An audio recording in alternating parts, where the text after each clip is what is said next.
Bayerwald Radio. Ich freu mich drauf. Geschichten aus dem Leben von Sepp und Xaver. Nur im Original, dem Bayerwald Radio. Ihr Sender für Volksmusik. Hey Sepp, wen bringst denn du heim mit? Kennst denn doch, der Tom Ahatz vom Sender. Tom, der Navigator vom Bayerwald Radio. Thomas, so viel Zeit muss schon sein, ne? Du, der spielt ein Zidern, da bleibst du liegen. Nur nicht übertreiben. Wie viele Seiten hat denn so ein Zidern? Ja, 6 natürlich, blöde Frage. Wie kommst denn da drauf? Er meint wahrscheinlich vorn, hinten, links, rechts, oben und unten.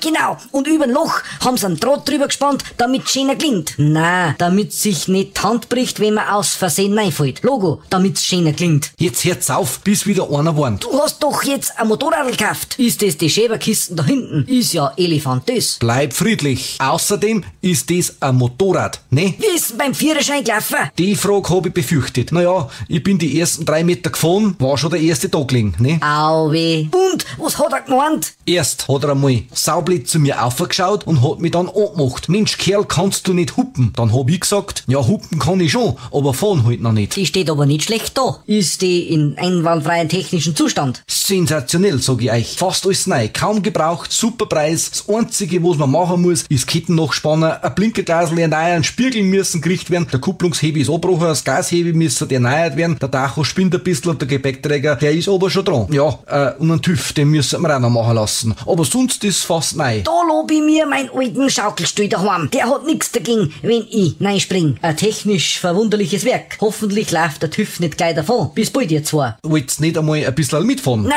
lieber nicht. Servus, pfiat, sorry. Das war Sepp und Xaver.